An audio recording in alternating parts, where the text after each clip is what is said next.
We believe at the National Bank of Commerce that you've heard enough bad news on the national economy. I'm John Hazard, Chairman of the Board of the National Bank of Commerce, with a positive look at the Dallas economy. Lamar Muse, President of Southwest Airlines, had this to say recently on the positive side of the picture. We feel very fortunate, of course, to be in Texas. It is one of the fastest growing states as a whole in the nation, and with particular reference to Dallas and Houston and San Antonio, the 3 points we serve, they are very aggressive and progressive cities. The unemployment rate in Dallas is something like 2%, whereas in the rest of the nation overall it's 6%, and some places high as 12 and 13%. But we still have difficulty in hiring qualified people because they're just not available. Everybody's working. I think everything is up. That was Lamar Muse of Southwest Airlines speaking on the positive side for the National Bank of Commerce. Why? Because at NBC, we're positive. The CBS Radio Mystery Theater presents...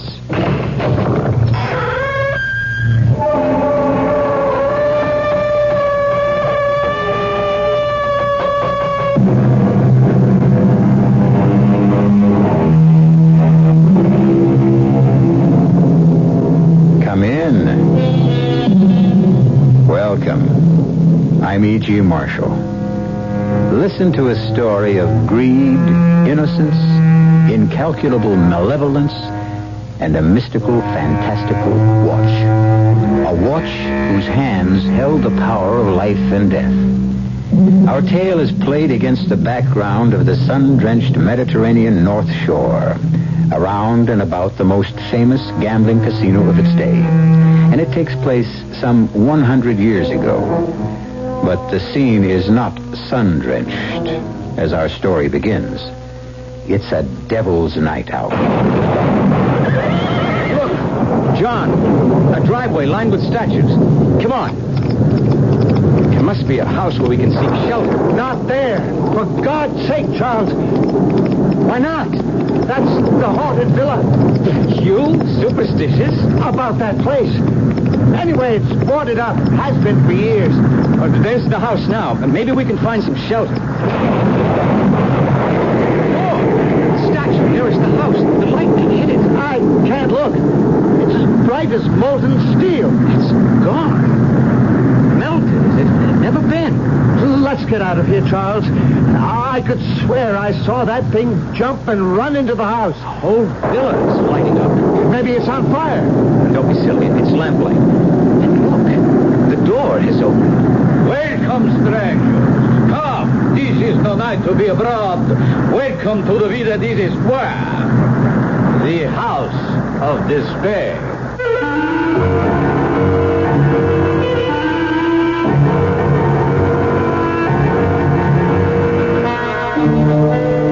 Our mystery drama, The Death Watch, was written especially for the Mystery Theater by Ian Martin and stars J. Gregory. It is sponsored in part by Contac, the 12-hour cold capsule, and Anheuser-Busch Incorporated, brewers of Budweiser. I'll be back shortly with Act One. If you take a look at the 1975 cars, you'll notice a European influence. And there are some new American cars that rival the Europeans. One being Buick's new Skylark SR, with its touring car interior and spirited little V6 engine. But don't think of the Skylark SR as a European tourer. We're proud of the fact that it's a Buick. You will be, too. Buick, dedicated to the free spirit in just about everyone. How long would it take you to read a brief 3-page pamphlet on drugs? 3 minutes? 4 minutes? Well, not very long. And it would be time well spent. For your free pamphlet, write Drugs, Box 8200, Albany, New York. That's Drugs, Box 8200, Albany, New York. But don't wait. Time might be running out. This message nationwide brought to you by the New York State Drug Abuse Control Commission.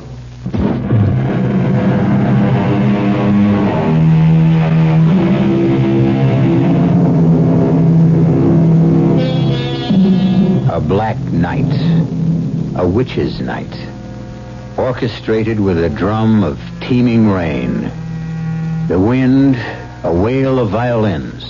The crash of thunder, a choir of cymbals. and the sudden rebirth of a long-dead house, menacingly named the Villa Desespoir, the Castle of Despair. Surely the perfect setting for the strange and terrifying story I shall leave Charles Fleming to tell you in his own words.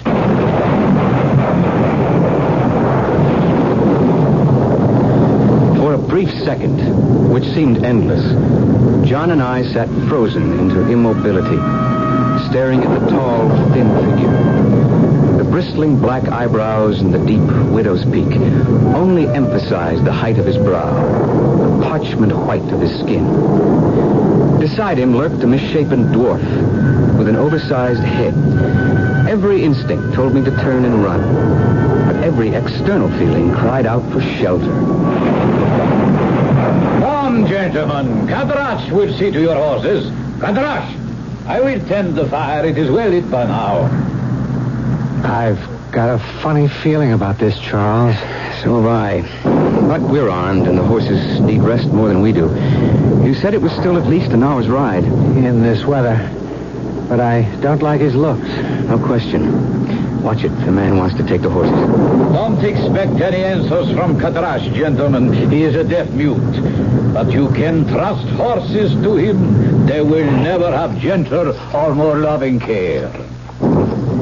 Well, come in out of this bone-chilling rain. You are most kind to offer us hospitality. On a night like tonight, it is no more than human decency. Allow me to present myself. I am Count Vladimir Dravanescu. Honored. I am Charles Fleming, and this is my good friend, Dr. John Potter. Now, shall we go in the petit salon, or how do you say in English, a parlor? We have started a fire. Yes, I must apologize for the smoke. I have just arrived myself, as you can see, and the wood is as wet as all of us. By which road did you come? From Carlo Casino, where I presume you are headed. Correct. To the home of Colonel Willoughby. Ah, the countryman of yours with the exquisite daughter. Parbleu, one of you must be the lucky man who is affianced to her. Well, not I, Count. Charles is the one. So. You are the fortunate man. You've lived in these parts long, Count Dravanescu? Oh, scarcely. As you can tell from my name, I'm Romanian. Oh, I visited here many years ago. Now, as soon as Kadrash returns, I can offer you something to eat. Oh, that's kind of you, but I think if the weather will let up, we'll press on to Carlo Casino. Naturally, you are anxious to rejoin your bride-to-be. But from the looks of things, it will be some time till that will happen. In the meantime, you will make your home in Carlo Casino, Dr. Potter? No. I have a cabana here for the summer months only because I am both an inveterate sun worshiper and gambler. A kindred spirit. Then while we are waiting, shall the three of us pass the time by seeing which Lady Luck will smile upon? Why not, Charles? It's 2-1. Then what shall it be? Cards, dice, dominoes? Name your choice. A shilling limit on bets? Fine. No side bets. The friendliest of games. Now, if you two will pull that gaming table nearer the fire, I will fetch the dice. What hour have you? I make it about 5:30. Oh, it's dark and gloomy enough to be midnight. Why do they call this place the Villa of Despair? Just one of those local shockers. They say the man who built it 200 or 300 years ago was an alchemist. The bronze statues which you saw lining the drive were all put up there during his occupancy. Those were bloody times, and people dropped out of sight very easily. A legend grew that these statues were his failures. Failures? You mean people believed he was trying to turn the human body into gold? And bronze was the closest he got? What rot. What happened to the unsuccessful alchemist? He just disappeared one day as if the earth had opened up and swallowed him. The villa was bought and sold apparently over the years, then later rented. But all the owners, or lessors, reported the groaning of a man in torment all night long. from midnight to sunrise. The nonsense that people believe. But our host is coming back. I watched the Count as we played a desultory game of dice with nobody particularly winners or losers. During our game, I had been conscious of a faint, faraway chime of the 3/4 hour. And now, suddenly, I was hearing it again. With a start, he removed from his vest pocket the most beautiful watch I have ever seen. The case made of chased gold set with precious gems. 6 o'clock. My little friend reminds me he must be wound. Time is of the essence, eh? Which reminds me it is for us, too. Whether or no, I have a lady I love too well to keep waiting. And the weather has slackened. You'll be with her within the hour. Ah, fortunate man. I envy you.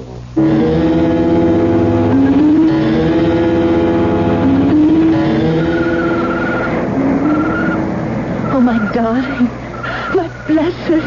My blessed darling Charles. Oh, thank God you're with me again. Claire, beloved, if it hadn't been for your mother's death, we would already have been together always. Don't I... It was clumsy of me. I didn't... No, darling. It isn't Mother that troubles me. It's Papa. He's become a different man. How? Well, it's all mixed up with Mother's death and his own lack of interest in life and the evil that surrounds all this beauty like a blight. Evil? The gambling fever. It's a sickness. Father is at the casino every night, wagering wildly and stupidly. I'm almost glad that Count Travinescu bought the old Villa des Espoirs. Although I must admit, the place and the owner give me the creeps. Yes. For all his charm, there's something uncanny about him. But why are you glad? Well, the Count and Papa play chess. That's scarcely a gambling game. And probably now that the weather has cleared, Papa will be off right after dinner to the Count's villa. Oh, Charles, I've got so much to tell you. Oh, well, I guess for now we'd better go back and join Papa for the meal. Charles, kiss me first. Do I have to be asked? Oh, I hope never. But these days I have such a strange, chill foreboding in me. I need to be sure of your love so desperately.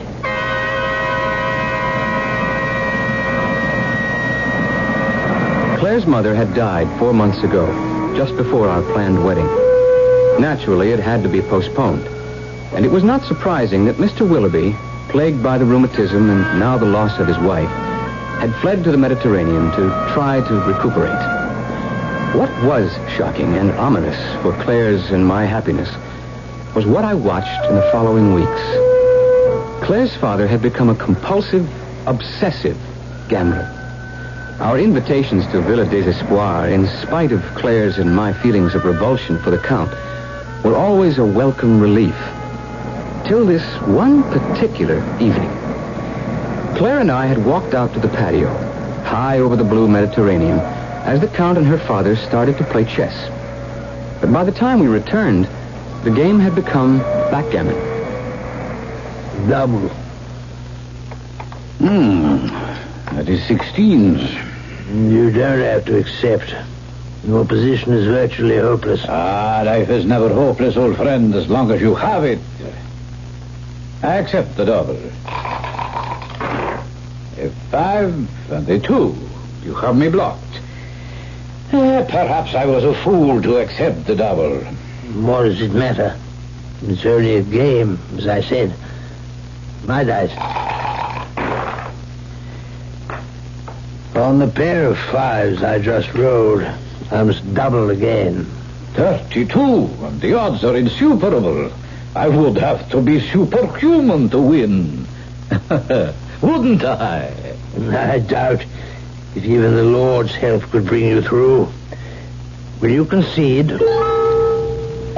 I suppose I haven't mentioned yet that I am a mathematician and a recognized, although amateur, manipulator of cards. I am also an expert on odds under any circumstances. And what I watched happen to my future father-in-law in that simple game of backgammon was beyond all possibility What change? Double sixes, and that clears the board for me. What bad luck. Any other throw for you except that one deuce would have given you the game. And the stakes were ridiculously high. Shall we just forget it? No. As an Englishman and a man of honor, I pay my debts. How much do you reckon it is in English pounds? At our original stake, about 150,000. Damn. I didn't follow that. I can't cover that in cash. No need. There's every need. I pay my debts. You will have it once I sell my house. But, Papa, you can't do that. We have to live. I'm ashamed. I had no care if I destroyed myself. But I had no thought of hurting you. No, there is really no need for agony. The debt could be satisfied without any harm financially whatsoever. If you are determined to pay. I am determined to pay. I don't see why. It's all so silly. I mean, it's just a game. And Clara, Yes, Papa? I'm asking you to leave us alone. Yes, Papa. We'll be in the salon. Now, sir, what is your proposition? You have only one possession I covet, sir. Your daughter. I think I can make her far more happy than an untried boy with no established future.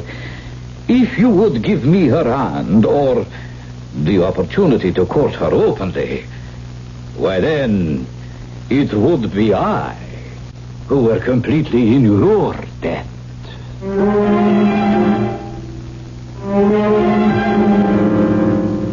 A bargain. Ridiculous today. That could never be struck, let alone even suggested. But 100 years ago, not only possible and frequent, but one to which all parties, by the role of society, were honor-bound to accept. I'll return shortly with Act Two.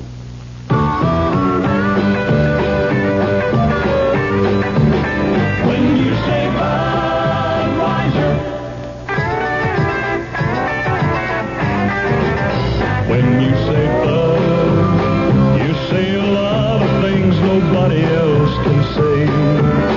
When you say bud, you've gone as far as you can go to get the very best. When you say bud, why you tell the world you know what makes it all the way.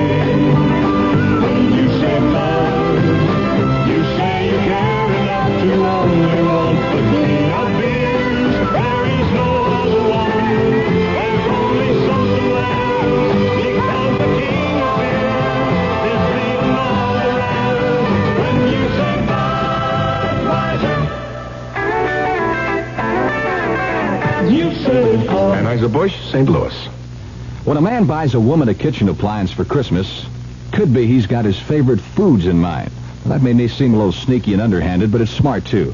Frank Lieber here to tell you that you'll find the appliance she needs to make the foods you like at True Value Hardware stores. Like a Hamilton Beach baconer to cook great-tasting bacon with no spatter, less shrinkage.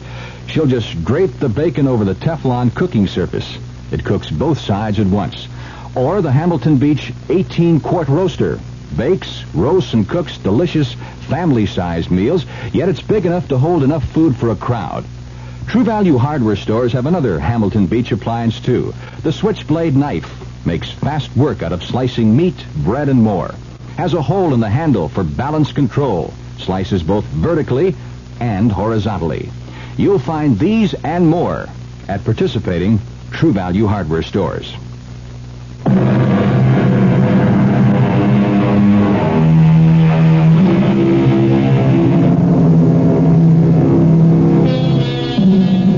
Of course, it's incredible to us today that less than a century ago, parents owned their children almost as slaves. And the children accepted that fact, especially if they happened to be girls. Still, with parents who were reasonable human beings, even under the fashion of the day, most of the young people were not tested in their allegiance, except under unusual conditions, such as an ashamed and trapped Colonel Willoughby finds himself.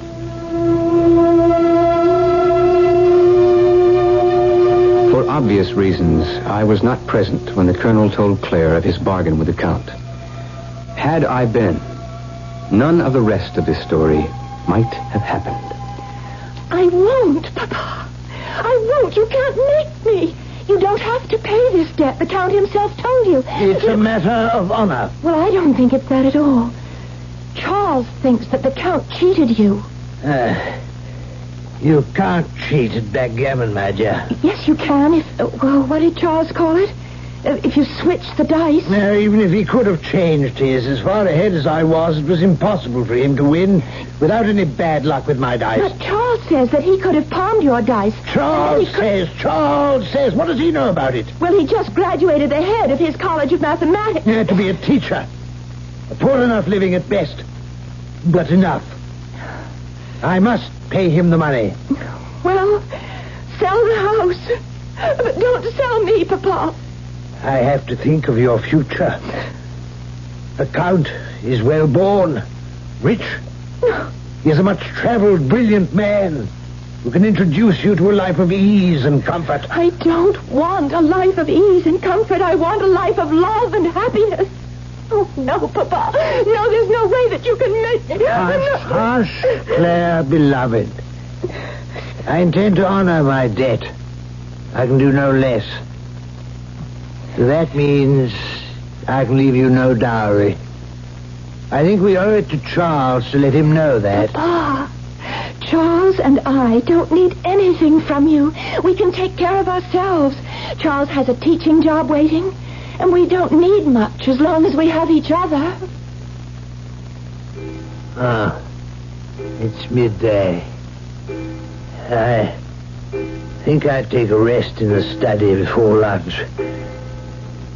Go join your intended, darling.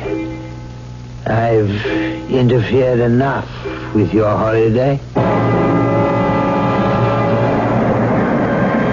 After Claire had come out and told me of her interview with her father, I had taken some provisions down to the small day sailor and was returning back to the house to pick up Claire and the picnic she had been preparing when the shot came directly from the house, from the area of the study. I started running immediately, and as I reached the terrace, I heard...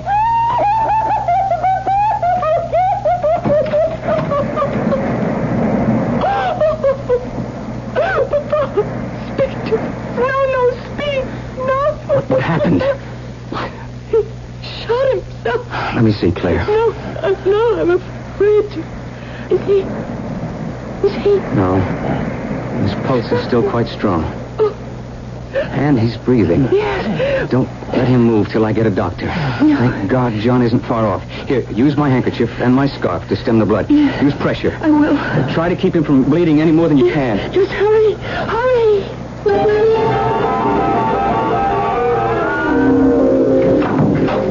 How is he, John? He's alive. He's lost quite a bit of blood, but that's not serious. But he's alive.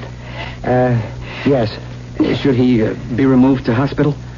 I don't think that's necessary, or even advisable under the circumstances. What do you mean?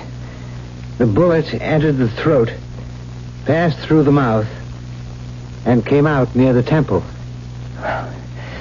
Don't try to hide anything, John.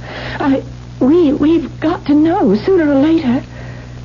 In my opinion, your father will recover, but there's been brain damage. Oh. Not unlike an apoplectic stroke. I'd be less than honest if I didn't tell you there'll be a high degree of paralysis in the left side at the least. Your father will be fortunate if he can ever walk again. Is that all? Don't hold back. At the best, you'll need someone to nurse and care for him the balance of his life. I'm sorry, but it's safer to face the truth.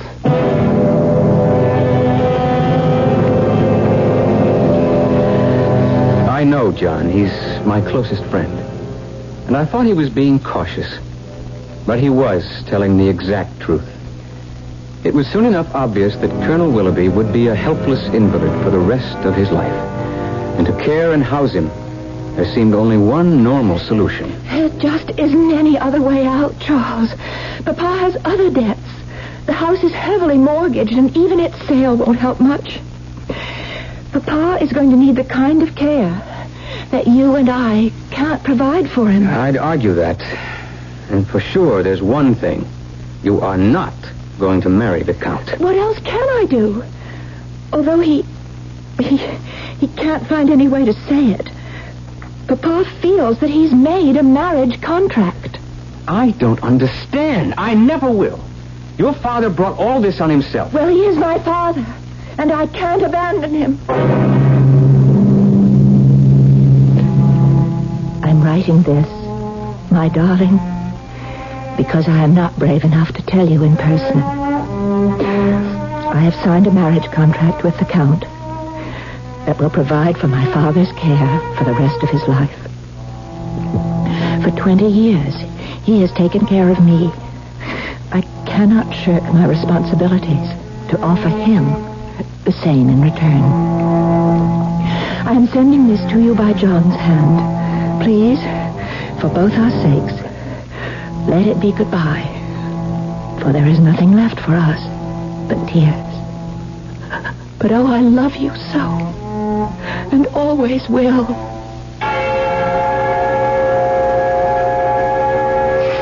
I'll be damned if I'll accept it, John. What else can you do? I could shoot the Count. What would that serve? Well, then Claire and I could be married, and we'd take care of her father. We've been over that. It wouldn't work, Charles. Even if you weren't arrested and guillotined. Well, there must be some way out. I could go to the Count and beg him. For what? To give up marrying a woman he desires and also settle 30 or 40,000 pounds for the care and maintenance of her half-alive father? Well, at this point, anything's worth a chance. I'm afraid this is an impossible gamble. Far better that... Gamble? Gamble, of course. That's the answer. Have you a pack of cards? Yes. They're in the drawer beside you. I'll take a new deck. Open it. Shuffle the cards. Remember I said I would play anything but cards when the Count suggested that friendly dice game? Yes? Well, let me show you why. I could take all night to shuffle these cards, but this will suffice to illustrate. Cut them. Cut them as many times as you want. Well, what's the point? Do as I say. Very well. This has always been a hobby with me. Up till now. You know the game of poker? I should. I've lost enough at it. You needn't have. If I'd been dealing. What do you want? 2 pair? Full house? Flush? Just call it. You can deal me anything you want? Provided I can stack the deck. But that's cheating. What did you think the Count was doing in the backgammon game he won that ruined the Colonel? Can you prove it? Only by playing his game. I couldn't guess his mechanical means, and he won't be able to guess mine.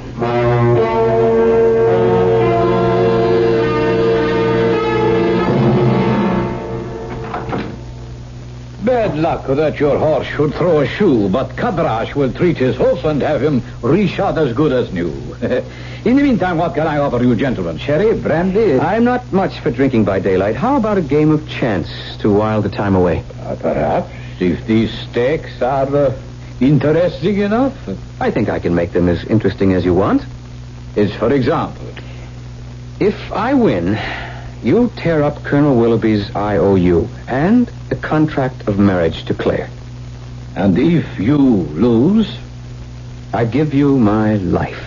Charles, wait. Quiet, John. What on earth would I do with your life, Mr. Fleming? As long as I live, you have no hope of winning Claire's love. With me out of the way is your only chance. Ah, now you tempt me. What is the game? I suggest bluff, or poker, if you prefer to call it that. With a third hand? No, John can be the arbiter, or my second, if you wish. You have Kadrash for yours. It begins to sound more and more like a duel. If you would prefer that. Oh, no, by all means. I wish you no harm. And perhaps you should have your chance. But suppose I refuse? Then I will kill you first. before myself. Dear me, such a fire breather, pistol in hand. I tell you what, I accept all your conditions, but add one of my own. To the winner goes this watch. The same time we met before, it sounded its delicate chimes. Win all, lose all. Your beloved, your father-in-law's medical care, this watch, as against your life. Oh, the more fool I, but I never can resist the wager. Poker is a game of nerves and minor bluffs, of risks against odds, of learning to sit back and wait, of finding the big hand and losing or winning. If there is no cheating, I played from the beginning for the big kill. My life against all the cash the Count had, plus his papers, plus his exquisite watch with its lovely musical chime. Then, at last, the big hand. The Count sitting pat with the unbeatable flush in spades. I had dealt him. Cards? I play these. A dealer takes two. You bet. 10,000 pounds. Meet you and raise the same. Back and forth we raised. It no longer matters the sum we arrived at. The Count broke first and called me. Diamond flush, royal. By the devil. You had the nerve to draw two cards to that against my straight flush, 9 to king? I was gambling for my life. So you win, then. You have your girl, your freedom to marry, and the watch. I don't want to accept it. I know, you must. That is the game as it is played. But I must wind it. How stupid of me. It is no longer my duty. You wind it, sir. Is that necessary at the moment? Since you own it, decide for yourself. Open the back. I opened it. Like all those old hunter watches, after you bent back the rear flange, the works were still covered by a second gold door.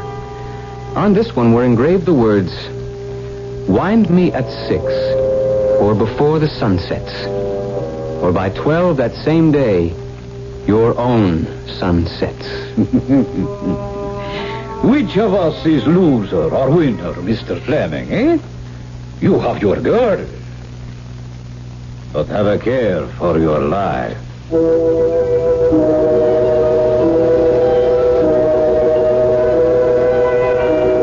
Curiouser and curiouser, said Alice in Wonderland. Stranger and stranger, we can say, as this story turns and twists. Who is Count Dravenescu, really? Does the watch have some magic power? Or is superstition enough to create that power in the lovely jeweled watch with its golden hands? I'll return shortly with Act 3. When you buy a mid-sized car, you expect certain things from it. Mainly, a reasonable combination of comfort and economy. Well, friend, Buick has a mid-size to meet your expectations. The 1975 Century Regal. It's a joy to look at, a joy to ride in, and Buick's new V6 engine makes it a joy to drive, especially past gas stations. Buick Century Regal, dedicated to the free spirit in just about everyone. Sure, I've heard that phrase, give to the college of your choice. Good idea. And I know all colleges need more money, what with inflation and all. It's just that since I graduated, I've been so busy, not just with my career, but with the community affairs, too, I haven't found the time to reevaluate. Take the time now and give more to the college of your choice. Now. A public service message of this station and the Advertising Council. This week, Everett's Jewelers' $1 million sale of outstanding estate jewelry will be shown at Everett's in Preston Center and Highland Park. It's your opportunity to save hundreds of dollars on fabulous estate jewelry assembled from all over the world, featuring an outstanding collection of fine diamonds, opals, emeralds, sapphires, and other precious stones in gold and platinum settings. The entire collection has been priced hundreds of dollars below its actual appraised value, and Everett's offers these outstanding savings just when fine diamonds and other precious gems are one of the best investments you can make, and just in time for special Christmas giving, too. You'll find antiques, contemporary designs, and reproductions. No two are alike. The collection will be shown for just 1 week at Everett's in Preston Center and Highland Park. We want to be a part of your lives.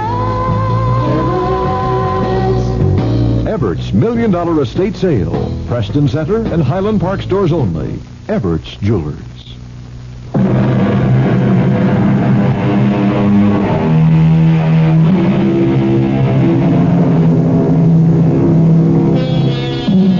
Every watch that runs, every clock that ticks, tells away the hours of a man's life.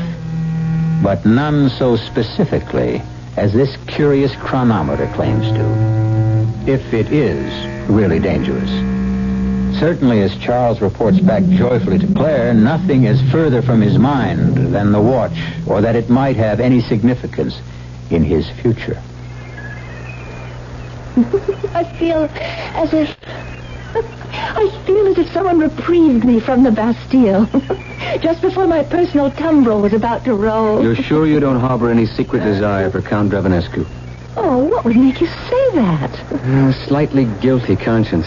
You? I had to run my own bluff to get him into the card game. But you offered your life for me. My life would have meant nothing to him.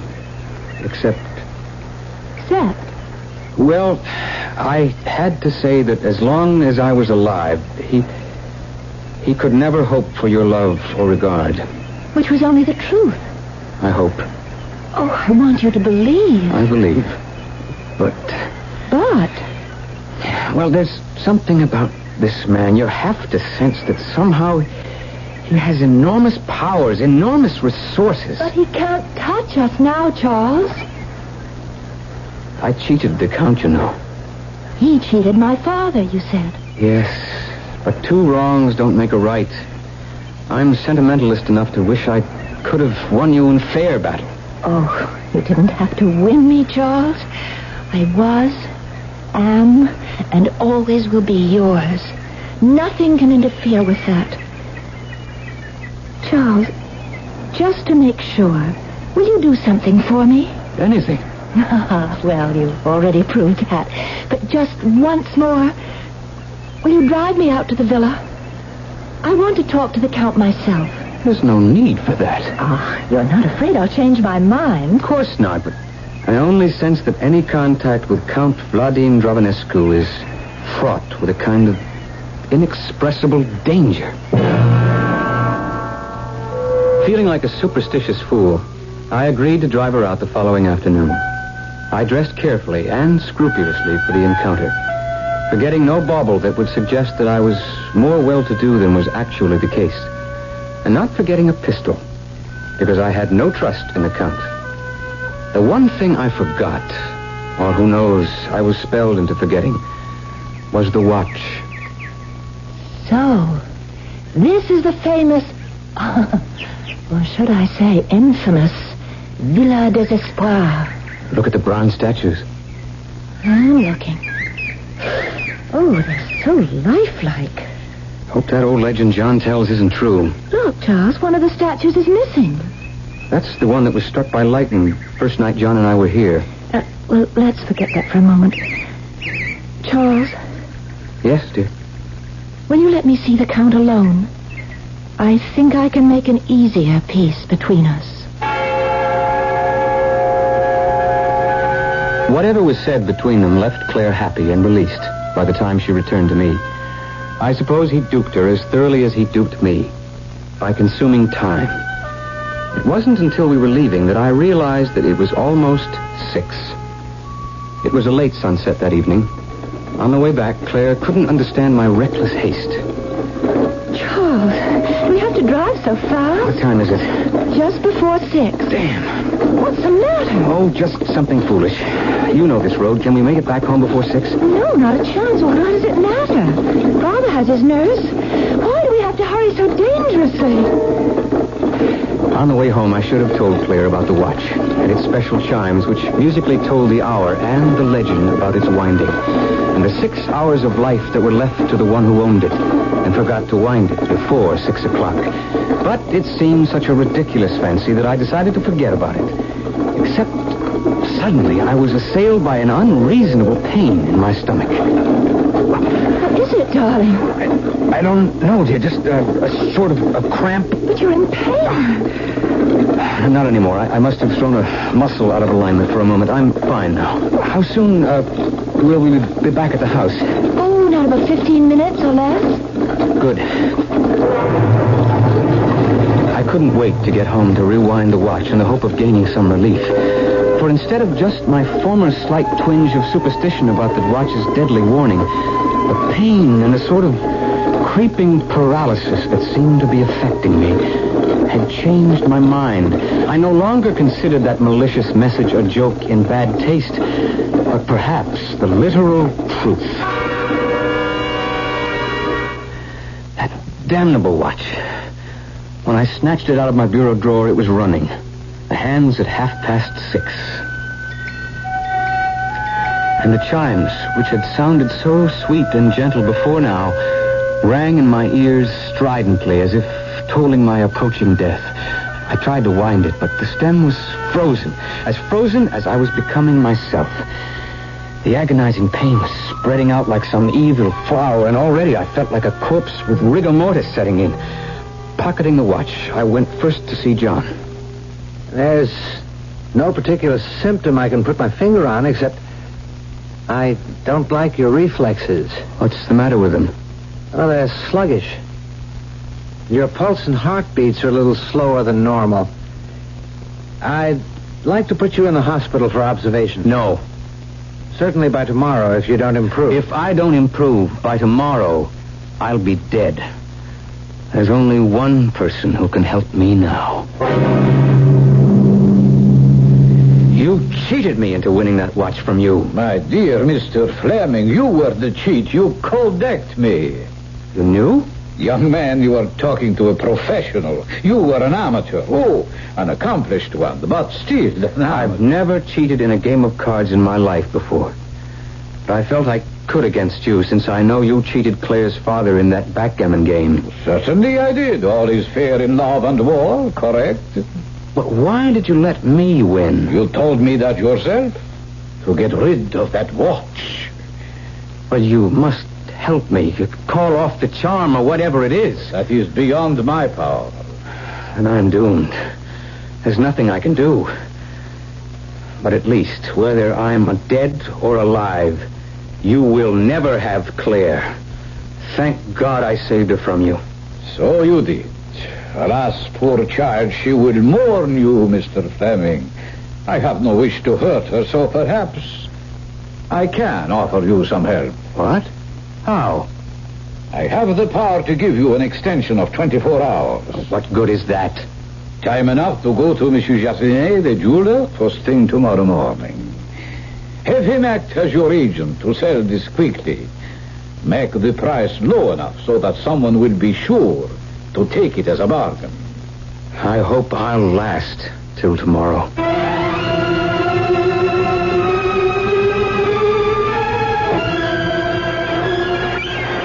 It's almost 7 o'clock. I came to tell you dinner was almost ready. If you're up to it. Oh, of course I do.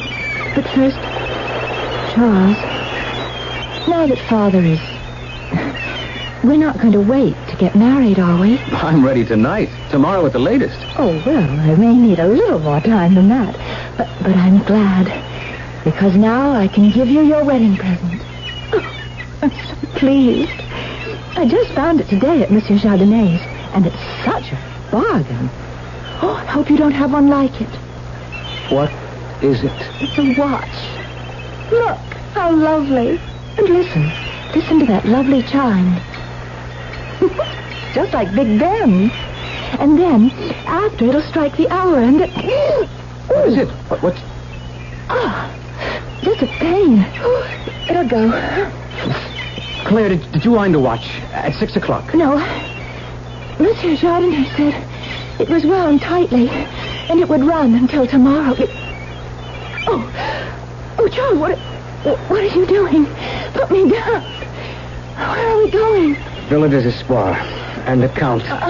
Pray God he has a little kindness left in him.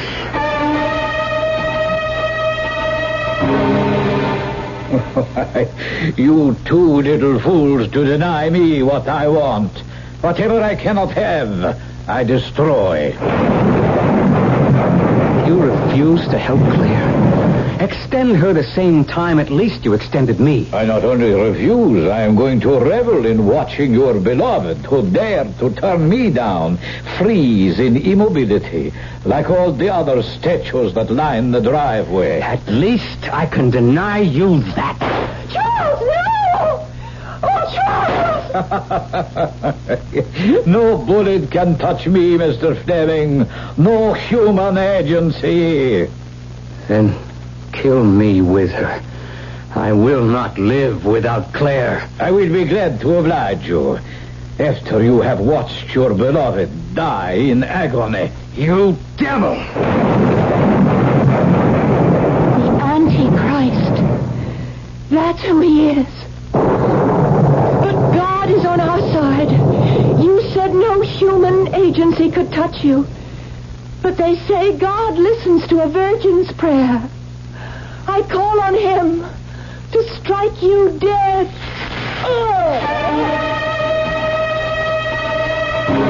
A bolt burst through the window, its jagged blade entering the Count's head, down through his feet, and into the floor.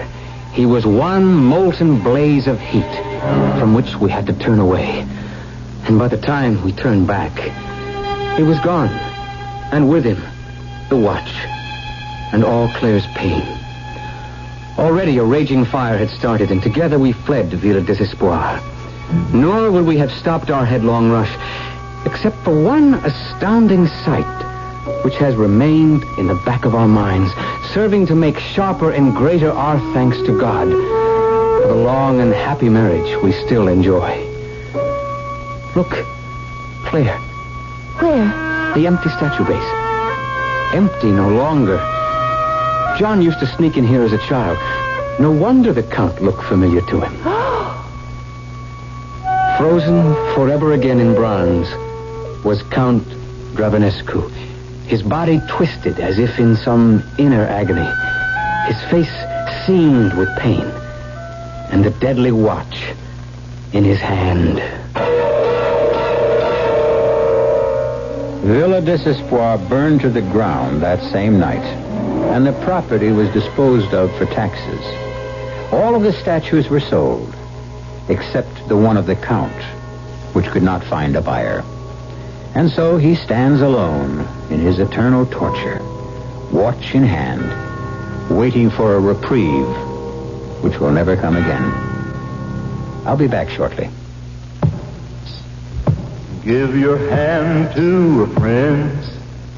Give your heart to your love. But give your cold to contact. The sooner the better. A common cold is a rotten thing. You miss so much. Sneezing, drips, and congestion can drag you down. Then ask yourself the contact question. 6 or 3 or 1. You'd need 6 cold tablets, 2 every 4 hours, or 3 ounces of Cold's liquid, 1 every 4 hours, or just 1 contact for up to 12 hours continuous relief of those symptoms. That's daytime, then nighttime relief. Both the others have things for aches and fever, and the liquid, something for coughs. Not found in Contact 600 tiny time pills. Give your cold to contact. 6 or 3 or 1. Take Contact. Only as directed.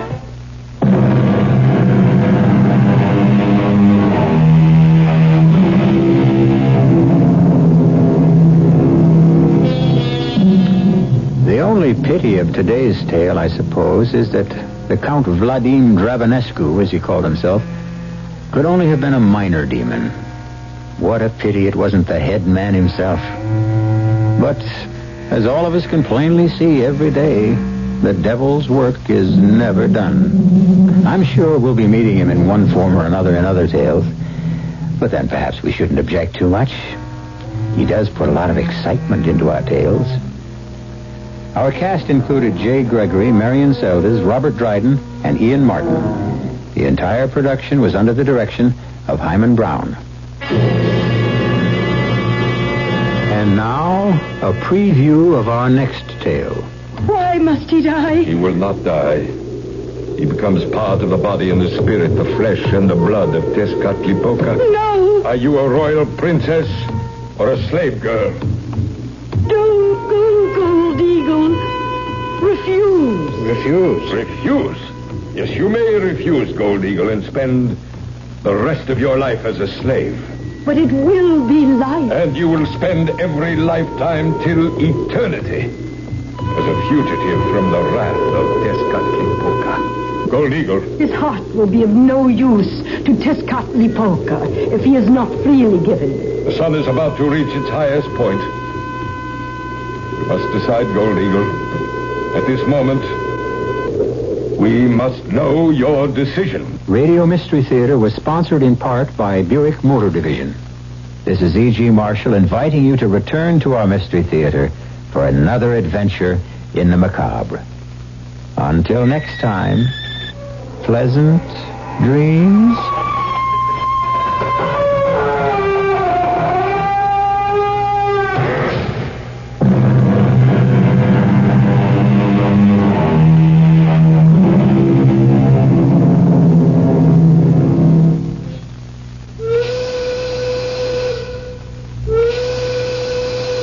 What's in your lunchbox? Liverwurst on rye, potato chips, and an orange. What's in yours? I got a piece of paper. You got a what? Yeah, a piece of newspaper. My wife must be cracking. Well, what does it say? Well, it's an ad for Bonanza, the fancy steak place. Yeah. Says they got a steak luncheon for $1.19. $1.19 for a steak at Bonanza. Let me see that. Yeah. No, see? This is right. Where? You get a steak, a tossed salad, Texas toast. Here, look at this. You get free refills on soda. Let's go. What about your liverwurst? You crazy? A steak for $1.19 and you want me to eat liverwurst? Let's go before they change their mind.